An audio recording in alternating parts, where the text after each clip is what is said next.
Okay, so this is the Unit 4 blog with chapters 9, 10, 6, and 13, visual journal. So I chose to do my vlog over HIV and AIDS, which was out of chapter 13, the health and illness section, because as someone that is going into the medical field, I find that health and illness are really interesting to me, and like I can relate that to my future careers, and I think it's also super important for our society, and especially with HIV and AIDS, because they are so profound. So the article that I found over HIV and AIDS was very interesting. It was named HIV Stigma and Discrimination, and it was on this very interesting site called Avert, which focuses on global information and education on HIV and AIDS. So I thought that was really cool, and it was a really good site. There were lots of good articles that were on the site, and I suggest that anybody wants to learn more about them and the social problems surrounding HIV and AIDS, then they should go check out this website because it was really good. It had lots of good articles. The article had a lot of good statistics that were very astounding. It talked about discrimination that people with HIV face in healthcare related fields. The article pointed out that roughly 1 in 8 people live with HIV are being denied healthcare, which honestly is really sad, because if we want to stop the epidemic of HIV, we have to give people healthcare. Like they can't not spread it if they're all not getting like healthcare, like being given medicine and stuff like that. When HIV first emerged, it was in the 1980s. It was the 1980s epidemic that brought all the fear and lies surrounding HIV, and then brought the stigma and discrimination that we see today. The inaccurate reasons as to why people were being infected and the fear of contagion are the reasons that people avoid those who had HIV and look down on them, because they used to believe that HIV was transmitted through men having sex with other men, sex workers, or people who inject drugs, and so they looked down on these because men having sex with other men was not seen as okay. Obviously using drugs still in today's society is not seen as okay, and then sex workers, which is also seen as very inappropriate and kind of for like lower class people, so it was seen as to not be good. So they thought HIV was kind of a disease for lower class people. A diagram in the article showed the way that stigma is leading to more and more people being infected with AIDS, especially in marginalized groups, and it was kind of like a flow chart. So it started from the top, and it talked about like the stigma group, and then it separated into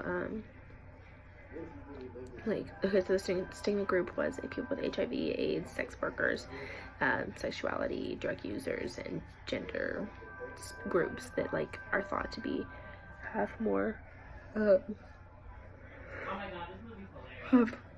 HIV stuff and lead to poor. So all of these lead to poor health services, access and uptake, harassment and abuse, and discrimination, violence. And then this leads to marginalization of socioeconomic class, gender,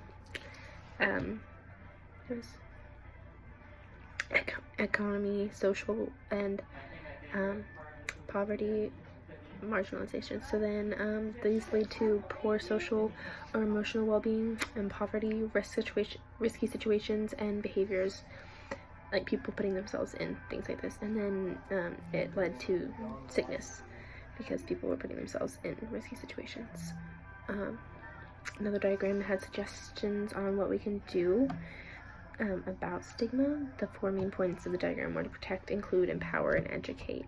So protect people with HIV, include them, and try and disband the discrimination and stigmas. Empower them to take control of their life and get medicine, get help, and educate everyone else about HIV so that they know what's going on, and educate people with HIV so that they know what's happening. The article went to talk about went on to talk about the forms of stigma, such as self-stigma, where a person living with HIV or AIDS is fearful of discrimination and breaks down mentally. Governmental stigma is the country's discriminatory laws that alienate people with HIV. The stigma of entry, travel, and stay in certain countries from people with HIV.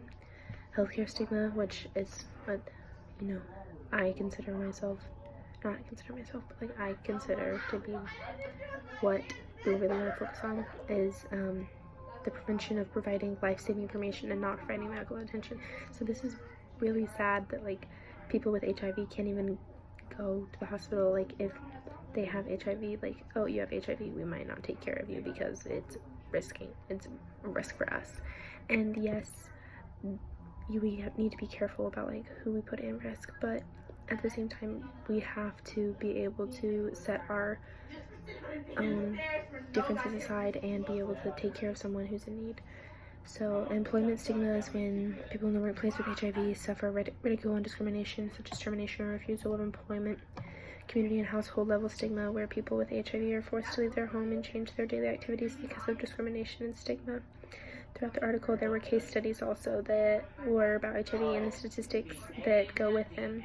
So what I really thought of when I read all this stuff was Magic Johnson. He was an NBA player that was forced to retire early because no one wanted to play against him because they were scared that they would contract HIV from physical contact with him back when they didn't know how HIV was spread. So I thought this is a like real life case of someone being stigmatized because he had HIV. So thanks for watching.